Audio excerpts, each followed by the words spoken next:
위드 코로나로 많은 교우들이 이렇게 같이 예배 드리게 되어 너무 기쁘고 감사를 드립니다. 오늘은 갈라디아서 축제 8번째 믿음으로 구원받은 그 이후라는 제목으로 말씀 나눕니다. 여러분, 우리 인생은 아담의 죄를 물려받은 죄인으로 태어나서 죄인으로 살다가 지옥 가는 것이 우리의 운명입니다. 하나님은 죄인인 우리를 의인으로 만들기 위해 아브라함을 선택해서 앞으로 아브라함의 씨에서 모든 사람들을 살리는 그런 복된 씨 메시아가 태어날 것을 말씀하시면서 이것을 아브라함의 언약이라 하였습니다. 아브라함 한 가족으로 시작한 이 하나님의 언약은 430년 후에 200만이라는 거대한 한 민족을 이루었습니다. 그때 하나님은 또다시 430년 후에 모세의 율법의 은혜를 주십니다. 율법을 주신 이유는 두 가지지요. 우리가 죄인인 것을 알게 하고 또 죄 문제를 해결해 줄 메시아 예수를 기다리게 하는 것이 율법입니다. 이렇게 두 율법, 두 축복을 주었습니다. 아브라함은 언약의 은혜를 기다리며 살았죠. 요한복음 8장 56절에 우리 조상 아브라함은 나의 때 볼 것을 즐거워하다가 보고 기뻐하였느니라. 두 번째 주신 그 율법의 은혜는 결국 모든 것이 예수를 얘기하는 것입니다. 그래서 예수님은 이 율법이 예수님에 대한 것이라 말씀하죠. 요한복음 5장 39절에 너희가 성경에서, 여기 성경은 구약 성경을 얘기합니다. 율법을 말합니다. 너희가 성경에서 영생을 얻을 줄 생각하고 성경을 연구하거니와 이 성경이 곧 내게 대하여, 여기 예수, 내게 대하여 증언하는 것이니라. 이렇게 아브라함의 언약과 율법의 모세는 예수님이 오심으로 완전하게 이루어졌습니다. 그런데 유대교는 하나님의 아들 예수님을 보내주셨는데 받아들이지 않고 아직도 그 약속을 기다리는 텅 빈 껍데기 종교입니다. 어떤 사람은 유대교에서 기독교가 나왔다 그렇게 말하는데 그것은 틀린 말입니다. 기독교는 유대교에서 나온 것이 아니고 기독교는 원래 하나님께서 아브라함에게 약속하신 메시아인 예수를 믿는 참된 복음을 말합니다.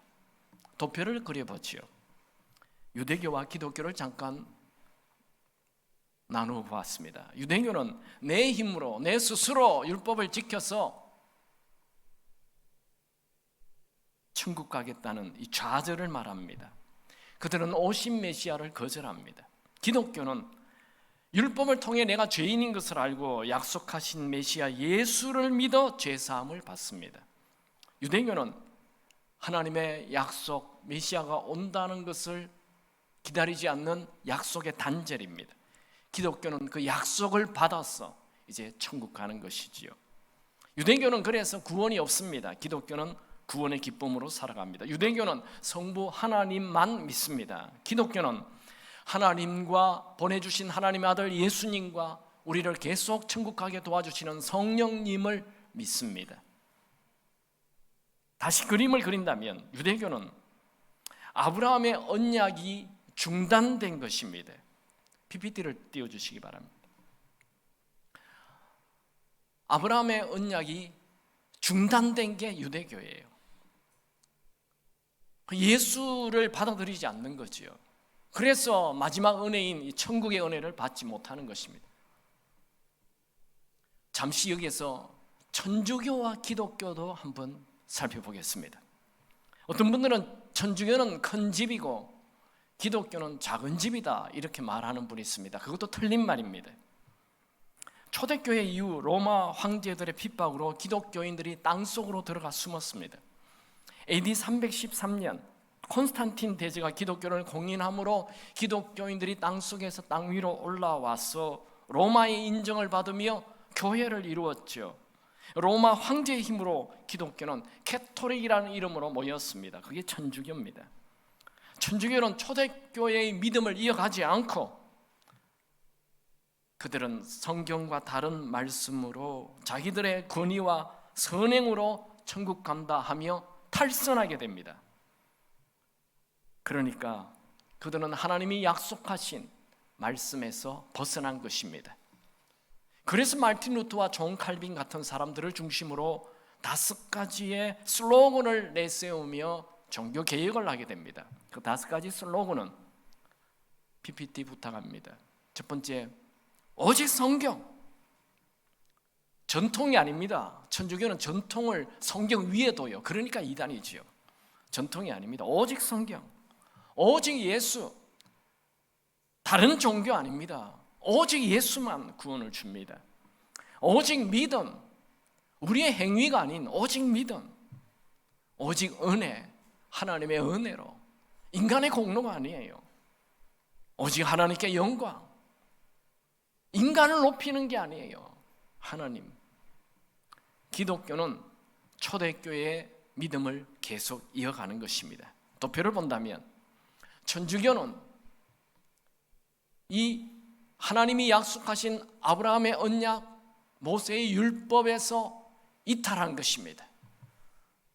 그래서 예수를 받아들이지 않고 예수를 믿는 듯 마는 듯 하며 예수와 함께 전통과 선행을 가지고 천국 가려고 합니다. 그래서 천국 갈 수 없는 것입니다. 오늘 우리는 죄 문제를 해결하는 것은 오로지 예수를 믿음으로만 죄 문제 해결할 수 있다라는 것을 확실하게 머리에 입력하시기 바랍니다. 갈라디아서 전체는 오로지 예수를 믿음으로 구원받는다, 그 얘기를 합니다. 오늘 우리가 보게 되는 갈라디아서 5장은 믿음으로 구원받는 이 이신칭의를 한 번 더 되풀이합니다. 이것을 반복의 효과라고 얘기하죠. 좋은 교육은 계속 반복하는 것입니다. 같이 갈라디아서 5장 1절 말씀 다 같이 읽습니다. 그리스도께서 우리를 자유롭게 하려고 자유를 주셨으니 그러므로 굳건하게 서서 다시는 종의 멍에를 매지 말라.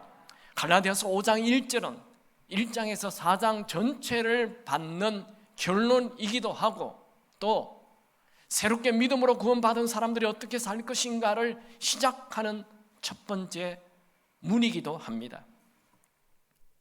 5장 1절에 그리스도라는 말은 메시아, 구세주라는 말이죠. 예수님은 구세주로 죄와 사망에 빠져 죽을 수밖에 없는 우리에게 참 자유를 주셨습니다. 잠시 도표를 본다면 아브라함의 언약과 모세의 율법은 결국 예수께로 가게 하는 것입니다. 그 예수가 우리의 죄 문제를 해결하여 자유를 주시는 것입니다. 예수를 구세주로 주인으로 믿기만 하면 누구든지 죄로부터 자유케 됩니다. 갈라디아서 5장과 6장은 이제 1장에서 4장까지 믿음으로 구원받는다. 그러면 5장과 6장 믿음으로 구원받은 그 이후 우리는 어떻게 살 것인가를 말합니다. 여러분의 성경책을 다 펴시기 바랍니다. 5장 오늘 말씀은 세 곳에 줄을 치십시오. 5장 1절 그리스도께서 우리를 자유케 하려고 자유를 주셨으니 그러므로 굳건하게 서서 다시는 종의 멍에를 매지 말라.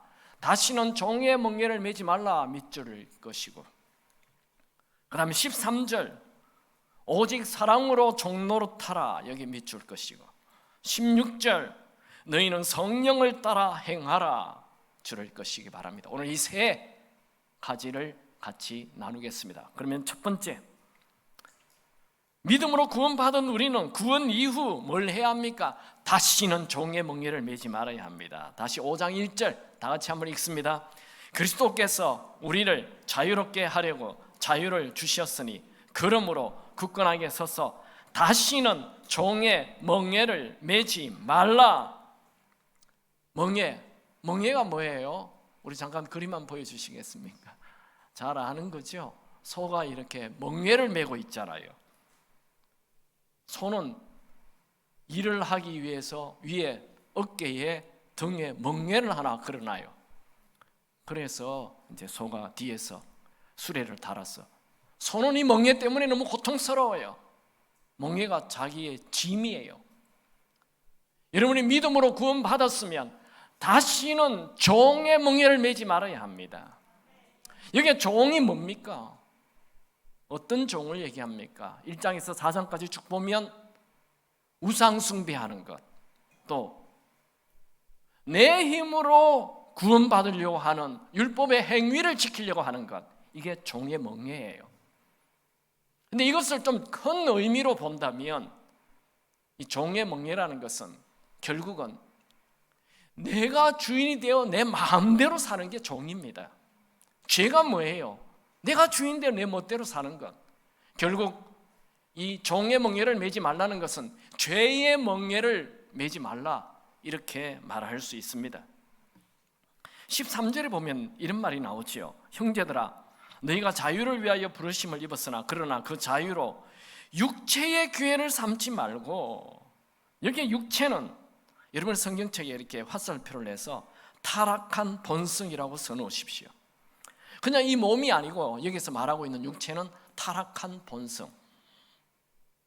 하나님이 우리를, 이제 믿음으로 구원받은 우리를 자유케 했는데 이 자유를 타락한 본성, 죄 짓는 데 쓰지 말라, 이런 말입니다. 결국 타락한 본성은 방종을 말합니다. 바울은 이 말씀을 똑같이 로마서 6장 12절 13절에서 이렇게 말합니다. 그러므로 너희는 죄가 너희 죽을 몸을 지배하지 못하게 하여 몸의 사욕에 순종하지 말고, 또한 너희 지체를 불의의 무기로 죄에게 내주지 말고 오직 너희 자신을 죽은 자 가운데서 다시 살아난 자와 같이 하나님께 드리며 너희 지체를 의의 무기로 하나님께 드리라. 그러니까 하나님이 주신 자유를 가지고 이 몸을 불의의 병기, 죄의 무기로 쓰지 말고 의의 무기, 하나님께 의의 무기로 드리라는 것입니다. 여러분, 예수님이 십자가의 보혈을 흘려 우리에게 자유를 주셨는데 그 자유를 죄를 짓는 데 사용한다면 다시 죄의 종이 되는 것입니다. 예수님은 이렇게 말씀하셨습니다. 요한복음 8장 34절에 예수께서 대답하시되 진실로 진실로 너희에게 이르노니 죄를 범하는 자마다 죄의 종이라. 세상 사람들이 얘기하죠. 자유다. 너 마음대로 좀 살아라. 일탈도 하고 죄도 범하고 마음대로 멋대로 사는 것. 그런데 성경은, 예수님은 죄를 범하면 자유가 아니라 죄의 종이 된다는 것입니다. 사탄은 우리에게 자유롭게 살라, 멋대로 살라 말합니다. 여러분, 정말 참 자유를 원하십니까? 그렇다면 죄를 버리시기 바랍니다. 삼손은 하나님이 주신 은사, 하나님이 주신 힘으로 죄를 짓고 또 죄를 짓고 결국에는 어떻게 되었습니까? 두 눈 다 뽑히게 되고 머리 다 깎이고 감옥에 들어가 비참하게 인생을 마쳤습니다. 죄는 자유가 아니라 죄의 종이 되게 합니다. 여러분, 우리가 믿음으로 의롭게 되었다고 해서 또 죄를 지으면 다시 불신자로 돌아가는 것입니다. 믿음으로 의롭다 함을 받았지만 우리는 죄 지을 확률이 있습니다. 아주 큽니다. 그래서 1절에서 다시는 종의 멍에를 매지 말라 말하고 13절에서 죄의 종로로 타지 말라 명령하는 것입니다. 이 똑같은 말을 두 번이나 하는 것을 강조라고 그러지요. 특별히 우리 젊은이들은 이 말씀을 좀 심각하게 받아들이시기 바랍니다. 예수를 믿은 이후 또다시 죄를 범하면 죄의 멍에를 맨다, 죄의 종로로 탄다 라는 것을 기억해야 합니다. 성경은 죄의 종로로 타지 말라 명령하고 있습니다. 죄는 자유가 아니라 죄의 종이 됩니다. 2절에서 12절까지도 믿음으로 의인 되었으니 계속 이제 믿음으로 죄에 빠지지 말고 계속 믿음으로 살아야 함을 말합니다. 2절에서 5절까지 같이 읽습니다. 보라, 나 바울은 너희에게 말하노니 너희가 만일 할례를 받으면 그리스도께서 너에게 아무 유익이 없으리라. 내가 할례를 받는 각 사람에게 다시 증언하노니 그는 율법 전체를 행할 의무를 가진 자라. 율법 안에서 의롭다 함을 얻으려 하는 너희는 그리스도에게서 끊어지고 은혜에게서 떨어진 자로다. 우리가 성령으로 믿음을 따라 의의 소망을 기다리노니. 5절에 줄을 치시기 바랍니다. 우리가 성령으로 믿음을 따라 의의 소망을 기다리노니. 이 말은 우리가 이제 믿음으로 구원받았어요. 그렇다면 계속 믿음으로 살아서 의의 소망, 정말 죽어서 의인 되는 것, 그 의의 소망을 기다리며 바라보며 계속 가야 된다는 것입니다. 예수를 믿었다고 순식간에 천국 간 거 아니죠? 의인이 되었지만 우리는 계속 믿음으로 의를 진짜 죽어서 의인 되는 그것을 바라보고 그것을 향해 살아야 된다는 것입니다. 에베소서 2장 8절 9절에 너희는 그 은혜를 인하여 믿음으로 말미암아 구원을 받았으니 이것이 너희에게서 난 것이 아니요 하나님의 선물이라. 행위에서 난 것이 아니니 이는 누구든지 자랑하지 못하게 함이라. 우리 스스로는 구원, 천국 갈 수 없습니다. 자력 구원 없다는 말이에요. 여러분, 우리가 혼자 힘으로 태평양을 건너갈 수 있습니까?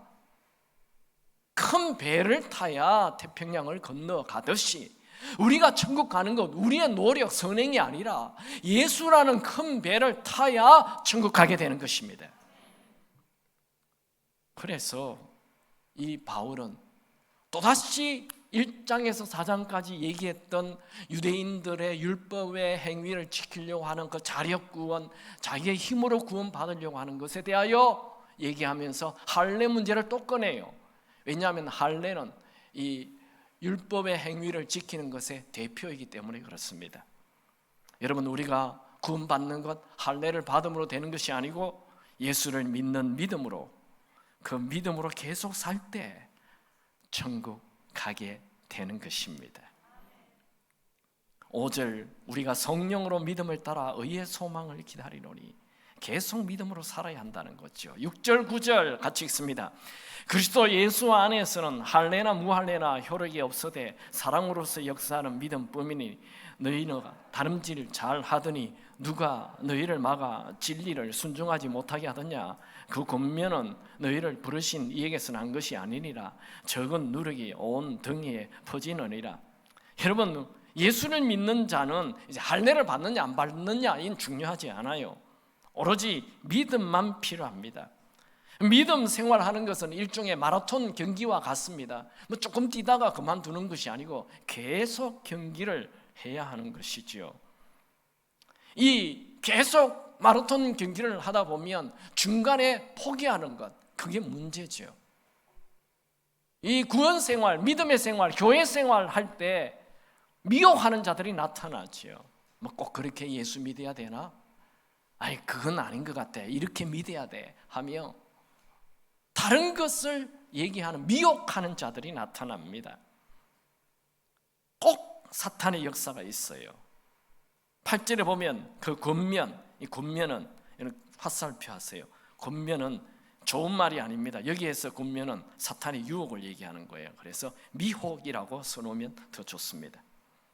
9절에 나오는 거짓 교사의 미혹은 빵 구울 때 적은 누룩이 빵을 부풀리게 하는 것처럼 우리의 믿음을 통째로 부패시킬 수 있다, 바꿀 수 있다는 것을 말하죠. 여러분, 교회 생활을 하다 보면 언제나 이 교회를 흔들고 여기에 사울의 얘기를 반박하게 만드는 자들이 나타나는 것처럼 목회자의 권위를 빼앗아가는 그런 자들이 꼭 나타납니다. 그런 자들을 멀리해야 합니다. 10절에서 12절 같이 읽죠. 나는 너희가 아무 다른 마음을 품지 아니할 줄을 주 안에서 확신하노라. 그러나 너희를 요동하게 하는 자는 누구든지 심판을 받으리라. 형제들아, 내가 지금까지 할례를 전한다면 어찌하여 지금까지 박해를 받으리요? 그리하였으면 십자가의 걸림돌이 제거되었으리니 너희를 의지롭게 하는 자들은 스스로 베어버리기를 원하노라. 바울은 이 할례 문제에 대하여 아주 단호합니다. 왜냐하면 그건 구원에 대한 문제이기 때문에 구원받으려면, 천국 가려면 할례를 받아야 한다, 이렇게 주장하는 거짓 교사들, 이 구원과 관계되는 문제, 바울은 아주 강하게 1장에서는 저주를 받을지어다 이런 얘기를 하죠. 여기도 똑같아요. 그런 사람 스스로 베어버리기를 원하노라. 아주 저주입니다. 여러분, 우리는 예수를 믿고 구원을 받았습니다. 그렇다면 구원 그 이후 뭐 해야 합니까? 다시는 죄의 종이 되지 말아야 합니다. 두 번째로 믿음으로 구원받은 이후 우리는 뭘 해야 합니까? 사랑으로 살아야 합니다. 13절에서 15절 같이 읽습니다. 형제들아, 너희가 자유를 위하여 부르심을 입었으나 그러나 그 자유로 육체의 기회를 삼지 말고 오직 사랑으로 서로 종노릇하라. 온 율법은 내 이웃 사랑하기를 내 자신같이 하라 하신 한 말씀에서 이루어졌나니 만일 서로 물고 먹으면 피차 멸망할까 조심하라. 야, 믿음으로 구원 받았으니 뭐 이제 자유구나, 죄 지어도 되는구나 이렇게 하면 안 된다 했죠. 그건 하나님이 주신 자유를 악용하는 죄의 종으로 다시 돌아가는 거예요. 그래서 13절에서 육체의 기회를 삼지 말라. 우리는 하나님이 우리에게 주신 이 자유를 육체의 기회, 죄의 본성을 따라 마음대로 살지 말고 사랑의 종이 되라 말을 하고 있습니다. 사랑을 행하는 기회를 만들어라. 우리는 죄 지을 자유가 있는 자가 아니라 사랑할 자유가 있습니다. 참 사랑은, 참 믿음은 사랑으로 표현되어야 합니다.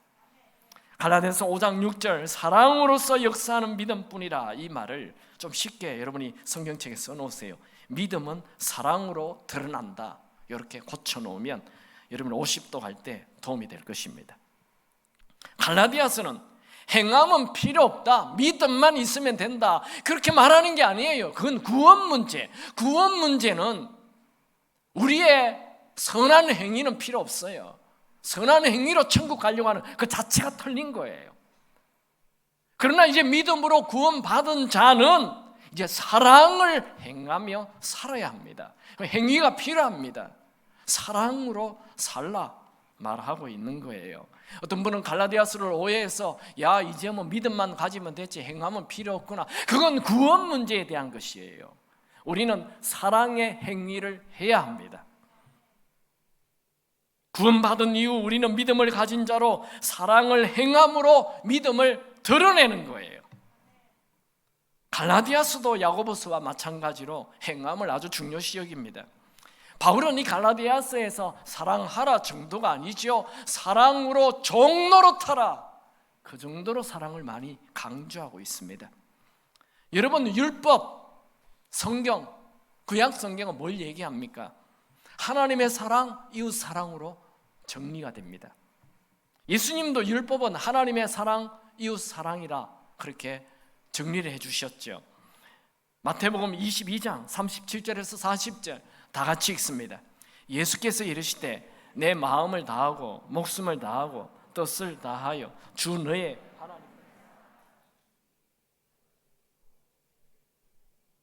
둘째도 그와 같으니 내 이웃을 내 자신같이 사랑하라 하셨으니 이 두 계명이 온 율법과 선지자의 강령이니라.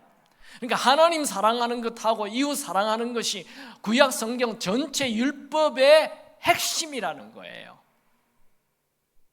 율법의 또 가장 핵심은 10계명이죠. 10계명 1계명에서 4계명까지 하나님을 사랑하라, 5계명에서 10계명까지 사람을 사랑하라. 사람을 사랑하면 살인하지 않아요. 사람을 사랑하면 거짓말하지 않아요. 사람을 사랑하면 간음하지 않아요. 사람을 사랑하면 탐내지 않아요. 도둑질하지 않죠. 그래서 율법은 사랑으로 딱 정리가 됩니다. 그래서 사도 바울은 사랑이 율법의 완성이라 말합니다. 로마서 13장 10절 사랑은 이웃에게 악을 행하지 아니하나니 그러므로 사랑은 율법의 완성이니라. 여러분, 믿음으로 구원받은 우리는 사랑으로 살아야 합니다. 여러분, 믿음으로 구원받았습니까? 그렇다면 무엇을 하든 사랑을 선택하시기 바랍니다.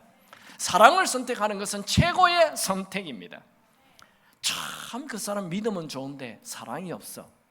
그 사람은 믿음의 1학년밖에 안 되는 거예요. 교회를 10년, 20년, 50년 다녔는데도 사랑이 없어요. 그 사람은 1학년만 계속하고 있는 거예요. 학교에 들어가면 1학년, 2학년, 중학생, 고등학생 쭉쭉 올라가야 돼요. 그런데 이 신앙생활은 계속 1학년만 하고 있어요. 믿음만 가지고 있어요. 사랑이 없어요. 어떤 때는 불신자보다 더 사랑이 없어요. 그래서 조롱을 받는 거죠. 여러분, 믿음이 신앙생활의 시작이라면 사랑은 신앙생활의 끝자락입니다. 꽃입니다. 예수를 믿습니까? 그렇다면 무엇보다도 사랑이 많은 사람 되시기 바랍니다. 사랑이 많다라는 말은 이기심을 버렸다, 손해를 많이 본다, 그런 말입니다. 하이데거는 이런 말을 했습니다. 이 세상에서 가장 비참한 사람은 자기 자신만 생각하는 사람이다. 인생은 참 이상하지요. 내가 손해를 보고 사랑을 행하면 결론이 좋게 됩니다. 사랑하면 하나님의 살아계심을 체험하게 됩니다. 왜냐하면 하나님이 사랑이시기 때문에 그래요. 왜냐하면 하나님이 우리의 행동을 보시고 은혜로 갚아주시기 때문에 그렇습니다. 룻은 결혼한 지 얼마 되지 않아서 남편이 죽었어요. 자기 시어머니도 남편이 죽었어요. 자기 시어머니도 과부가 되었고 자기도 과부가 되었어요. 그러면 어떻게 해야 되죠? 새 시집 가면 돼요. 아직 아기도 없어요. 새댁이에요. 그냥 다시 결혼하면 돼요. 그런데 룻이 어떻게 합니까? 내가 시집 가버리면 저 불쌍한 시어머니 누가 도와주겠느냐? 그래서 시집 안 가고 시어머니를 돕는 길을 따라가요. 누가 봐도 손해라니까요. 그건 잘못한 행동이라니까요. 그런데 어떻게 되죠? 결론이 어떻게 되었습니까? 하나님이 룻에게 이스라엘의 로얄 패밀리 다윗 왕가의 할머니가 되게 하였죠. 또 할머니 하니까 별로 기분 안 좋은 것 같은데 이 룻이 베들레헴의 최고의 부자 보아스와 만나서 결혼하게 됩니다. 중국의 나완자촌에 어떤 한 선교사님이 들어가서 복음을 전했어요. 그게 딱 발각이 돼가지고 공안 당국이 쳐들어봤어요. 그래서 너 여기서 무엇을 하느냐? 하나님을 전한다. 하나님이 어디 있어? 하나님 있으면 보여줘. 그러니까 그 선교사님이 하나님 보여드리죠. 그러며 옆에 있는 그 나환자의 다리를 걷어서 고름나는 다리 고름을 입으로 쭉 빨아서 뱉었어요. 그걸 본 공안 당국, 공안 그 경찰이 깜짝 놀래가지고 내가 하나님을 보았다. 그러며 그 사람을 다 도와줬어요. 사랑은 결론이 언제나 좋게 됩니다.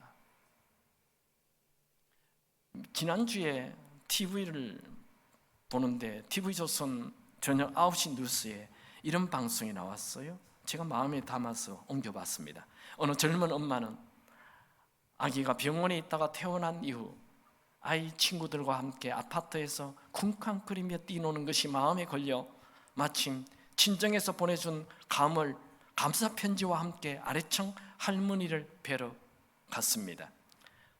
늘 애들은 다 그런 거 아니냐고 하시는 분이었죠. 그분이 계시지 않아서 집 앞에 감과 감사 편지를 두고 왔습니다. 그런데 며칠 뒤 푸짐한 밤과 함께 손편지가 있었습니다. 혼자 외롭게 사는 늙은이에겐 시끄러움도 위안이 된답니다. 미안해하지 마세요. 여러분, 사랑이 사랑을 낳습니다. 작은 사랑이 큰 사랑을 불러옵니다. 여러분, 성경을 많이 아는 사람보다 사랑이 많은 사람이 되십시오. 여러분, 똑똑한 사람보다 사랑이 많은 사람이 되십시오. 우리 자매님들의 패션 모델이 되기보다 사랑이 많은 사람이 되십시오. 그러면 해처럼 빛나는 삶이 될 것입니다. 여러분, 냉정한 사람보다, 딱딱한 사람보다, 까칠한 사람보다 따뜻한 사람이 되십시오. 사랑하며 사십시오. 이것이 구원받은 이후 우리 그리스도인들이 살아야 할 길이며 이것은 하나님의 명령입니다. 세 번째로 구원받은 자는 구원 이후 성령을 따라 살아야 합니다. 다시 5장 16절 다 같이 읽습니다.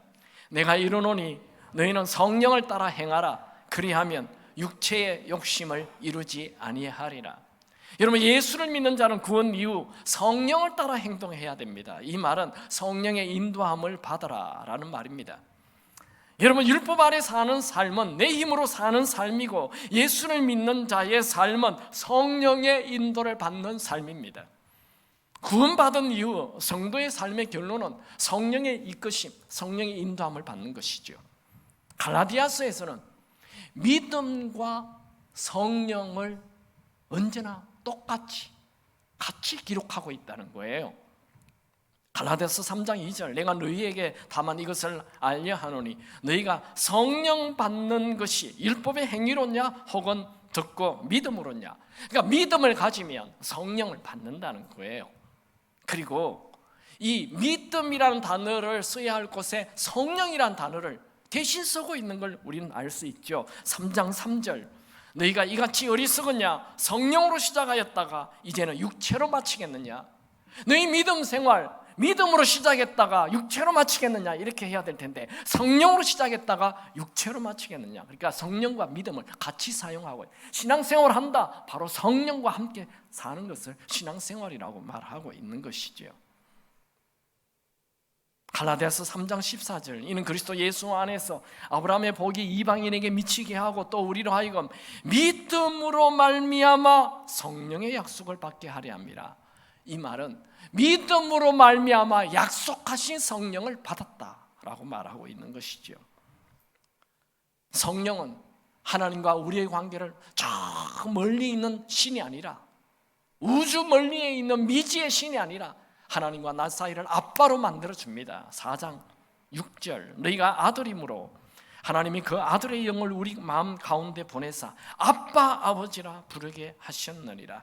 그 아들의 영이 바로 성령입니다. 이 구절은 하나님의 아들 예수를 주인으로 모실 때 아들의 영 성령이 함께 우리 마음에 계시게 되는 것을 말하고 있습니다. 갈라디아서 5장 5절 우리가 성령으로 믿음을 따라 의의 소망을 기다리노니 우리가 이제 믿음을 가지고 완전한 천국에 가서 진짜 의인 되는 그 소망을 기다리는 것은 성령이 함께 가야 갈 수 있는 거라는 거죠.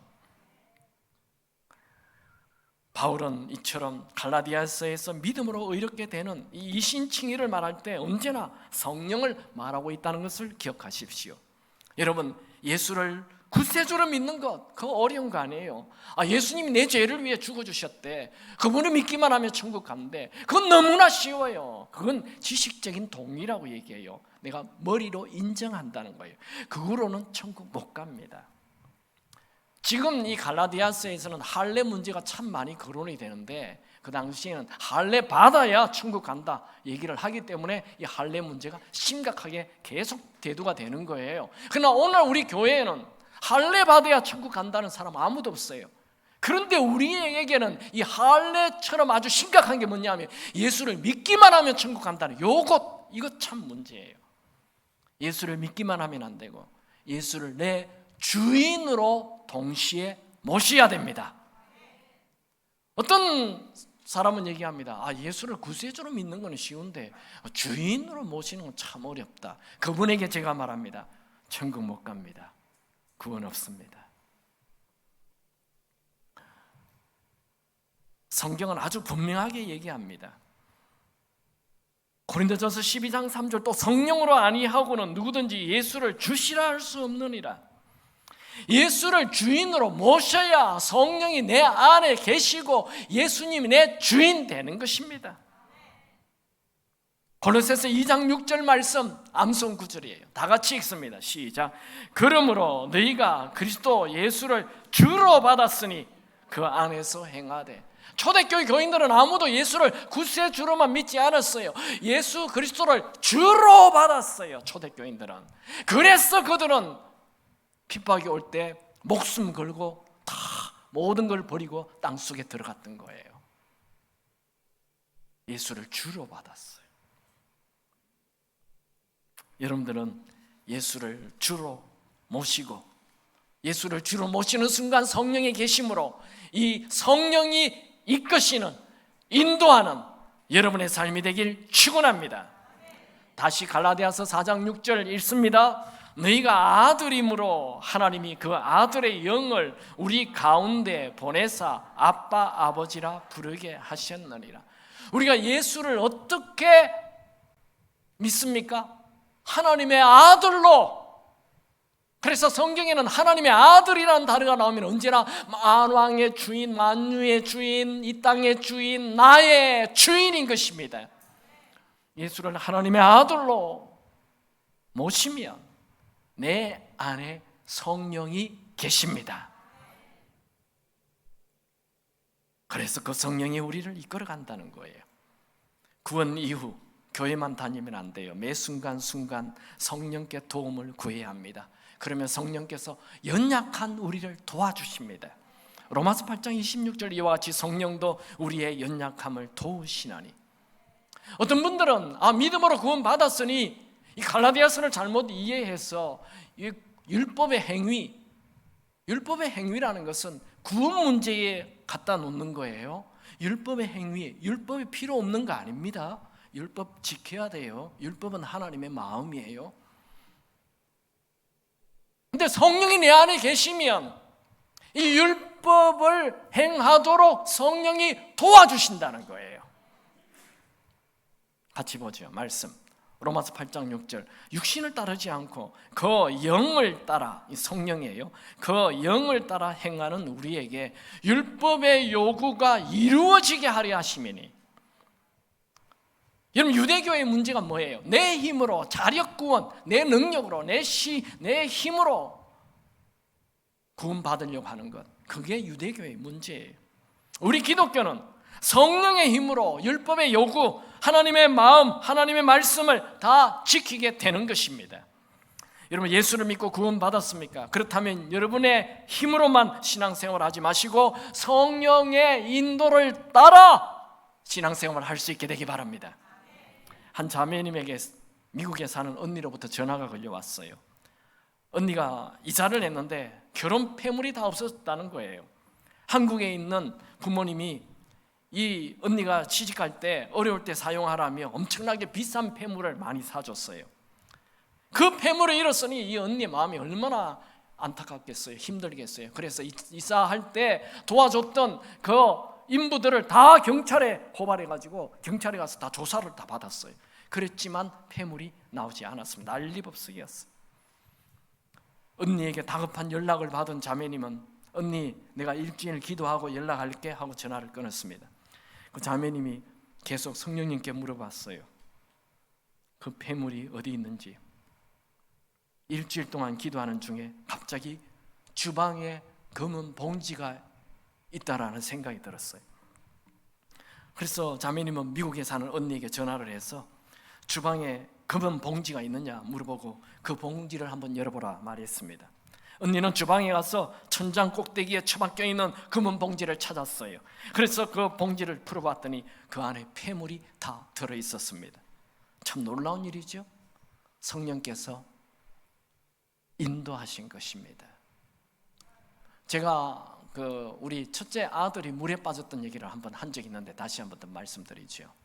제가 미국에 유학을 가서 저 코퍼스 크리스티라고 그 멕시코 바로 위쪽에 있는 아주 남쪽에 그 해변가가 좋은 곳에 이 집회를 갔어요. 그곳에 갔더니 그 목사님 집이 이렇게 타운하우스인데 가운데에 수영장이 있어요. 그곳에 이제 그 목사님의 아들 5학년, 6학년 아들, 딸, 우리 첫째 신영이가 이제 한 6살 정도 된 것 같아요.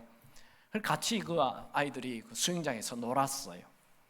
그리고 저는 이제 태어난 지 얼마 되지 않는 우리 이 딸을 품에 안고 우리 아내랑 같이 이렇게 길을 걸어가고 있는데 앞에 나무도 많았어요. 그래서 수영장이 보이지 않았습니다.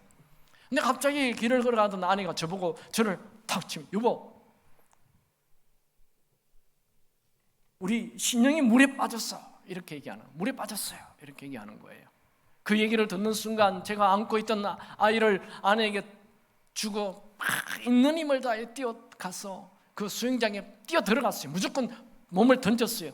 들어가 보니 우리 첫째가 물속에 잠겨 있는 거예요. 꼬맹이들이 많이 있었는데 이 꼬맹이들이 다 구경하고 있어요. 아이들이 어리니까. 제가 그 아이를 건져서 밖에 나와서 이미 물에 빠진 이 아이, 저는 아무것도 이게 대한 지식이 없어서 그냥 뭐 영화 같은 데 보니까 뭐 입에 맞춰서 막 이렇게 숨을, 그걸 제가 이제 입에다가 막 바람을, 아이 입에다가 바람을 불어넣었어요. 그랬더니 이 아이가 물을 토하고 살아났어요.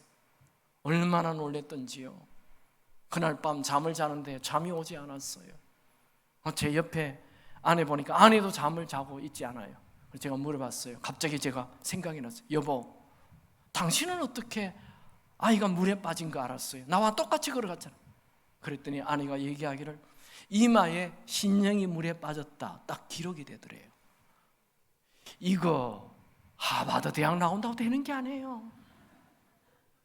성령께서 얘기하는 거예요. 제가 이런 얘기를 했더니 어떤 분이 왜 목사님에게는 안 가르쳐줬네요. 그런 거 묻지 마세요. 하나님이 우리 애미 되는 아내에게 얘기한 거예요. 성령께서 얘기하는 거라고요. 지금도 성령은 우리에게 말씀하십니다. 저는 어떤 문제가 있으면, 내가 알 수 없는 어려운 문제가 나타나면 그 문제를 성령 하나님이 어떻게 할까요? 하고 하나님께 얘기합니다. 계속 하나님 어떻게 할까요? 성령 하나님 가르쳐 주세요. 이렇게 얘기하면 일주일, 때로는 어떤 한 달 정도 될 때 내 마음에 확신을 확 주세요. 그러면 그 확신을 가지고 일어나면 거의 다 올바른 길로 갔었습니다. 여러분, 우리 모든 사람, 예수를 믿는 모든 사람, 예수를 주로 모신 자에게는 성령님이 계시기 때문에 성령께 구하면, 성령께 경청하면 성령께서 가르쳐 주십니다. 성령의 인도하심을 받는 여러분의 삶이 되기를 바랍니다. 갈라디아서 5장 16절 다시, 내가 이르노니 너희는 성령을 따라 행하라. 그리하면 육체의 욕심을 이루지 아니하리라. 현대인들은 자기가 만든 가짜 신을 따라 행동하고 있습니다. 그 가짜 신이란 돈, 성공, 권력, 유명, 쾌락 같은 것들입니다. 내가 만든 신은 반드시 나를 배반하고 나를 버리게 됩니다.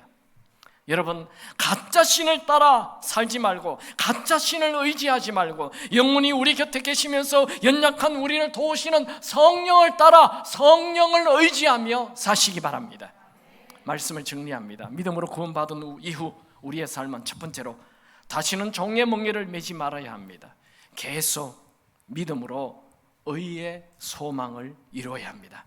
한번 구원받았으니 아무렇게도 살아야 된다? 아닙니다. 계속 믿음으로 완전한 의를 이루어야 합니다. 빌립보서에서는 두렵고 떨림으로 구원을 이루라. 빌립보서 2장 12절, 항상 복종하여 두렵고 떨림으로 너희 구원을 이루라.